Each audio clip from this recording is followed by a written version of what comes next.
The biggest mistake people make when training back is utilizing too many isolation exercises and not targeting all of the back musculature, which includes both superficial and deep muscles.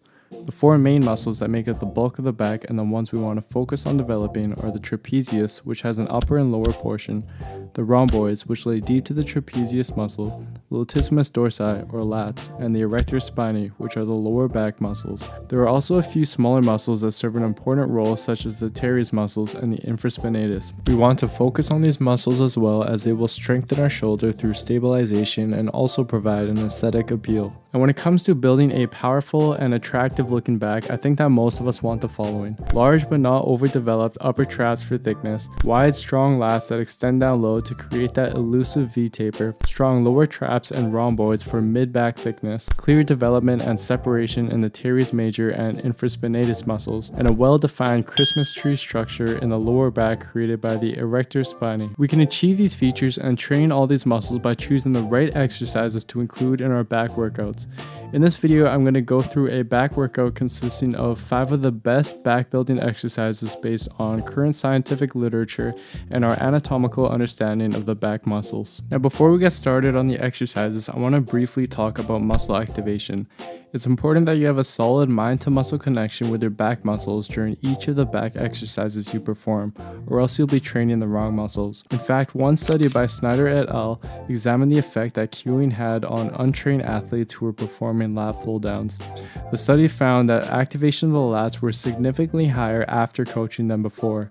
Some helpful cues I personally use are to think about pulling with your elbows as opposed to thinking about pulling with your hands, and bring your shoulders down and away from your ears to press your traps before starting each movement. Another thing I also do for most back exercises aside from the deadlift is I'll remove my thumb from underneath and put it over the grip with my fingers, also known as a thumbless grip, as I find this makes it harder to engage the bicep and makes it easier to feel your back working. Using these cues will help you maximally activate the muscles that should be working in the following exercises. If deadlifts currently aren't somewhere in your lifting routine, then I highly suggest you start doing them.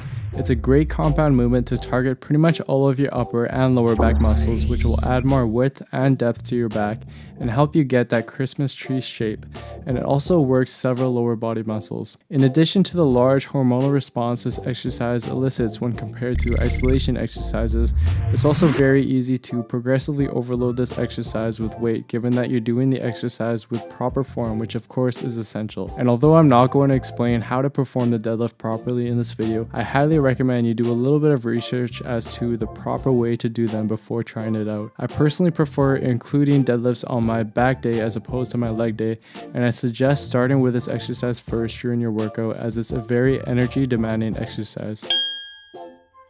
This is probably my favorite back exercise for several reasons.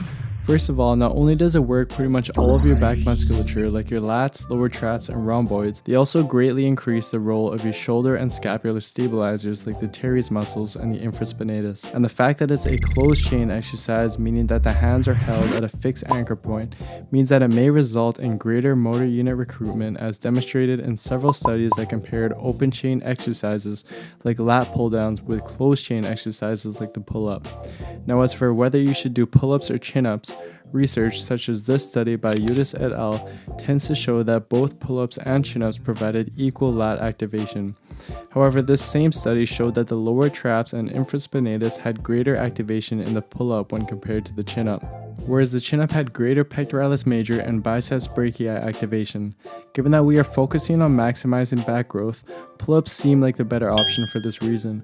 However, I urge you not to immediately draw conclusions directly from literature, especially solely from EMG studies, as all studies have flaws and we all have individual differences in our anatomy and body structure. So try them both out and see which feels better for you, and you can always include both in your workout. I find that a fairly wide overhand thumbless grip pull-up best activates my back.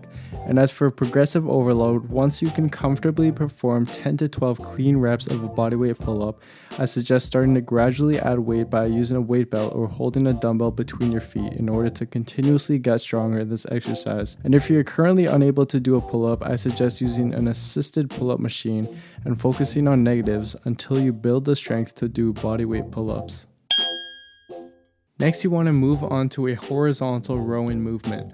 One study by Lehman et al. Actually found that the seated row provided similar levels of lat activation as lat pull downs, but more activation in other areas of the back like the traps and rhomboids.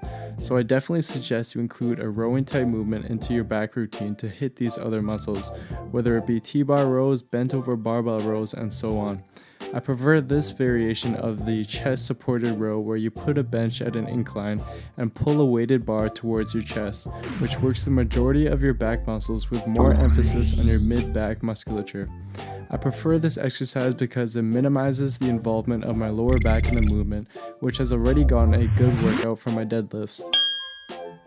Now, although the pull-up is a superior exercise when compared to lat pull-downs, the lat pull-down is an excellent supplemental open chain exercise that targets pretty much the same muscles I previously showed in the pull-up, just with less involvement of the shoulder stabilizers.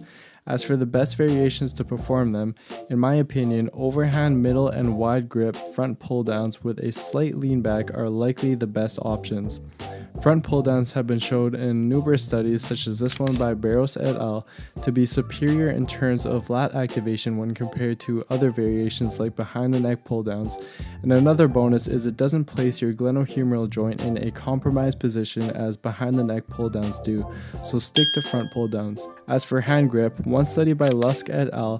Concluded that a pronated grip had significantly higher lat activation when compared to a supinated grip during lat pull-downs, which is why I recommend using an overhand grip. I also suggest a slight lean back during the pull-downs based on the conclusions of this study, which demonstrated that a slight lean back at 135 degrees led to an 11% increase in lat activation as long as no momentum is used.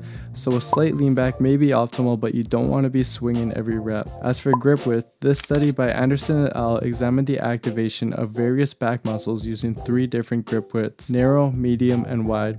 The researchers concluded that the 3 different widths exhibited very similar lat activation, but the biceps were most activated with the middle grip, and in addition, subjects were able to lift the most weight with the middle grip. However, the same study also showed that during the eccentric portion of the movement, the infraspinatus, one of our rotator cuffs, was better activated during the wide grip.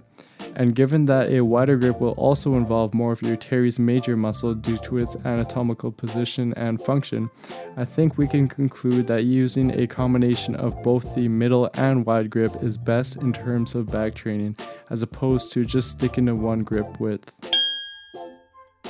This last exercise is something I highly suggest you add into your back training routine. They're called scapular pull-ups and mainly strengthen your lower traps while helping with your scapular stability and keeping your shoulders healthy. You simply want to hang from a bar, depress your shoulders down and away from your ears, and pull your body up without allowing your elbows to bend. As you get stronger with this exercise, you can always progress it by using a weight belt, or alternatively, perform the exercise on your knees and use the handles on a cable machine. So to wrap this all up, here's a sample workout you can do using the 5 exercises I discussed. You want to stick with this routine for a couple months and focus on progressively overloading these exercises, but I guarantee that if you get strong as hell with these exercises, you will develop a well-rounded and powerful looking back. Thank you guys for watching. I hope you found the video useful. I know it's a lot of information to take in at first, but I honestly believe that if you implement what I go through in the video, that you'll be able to maximize your back training and see a lot more back growth. And with that being said, I've put in a lot of time and effort into this video, so I'd really appreciate if you hit that like button and leave some comments below as to what you liked about the video, what you think I could improve on in the future, and also if you have any questions about the video that you'd like me to answer. And as always, please don't forget to hit that subscribe button as well, as it really motivates me to continue making informative content like this in the future. And I also highly suggest that you check out some of my other videos that I made, as I think you guys will find it useful as well. And that's basically it for today, guys. I'll see you next time.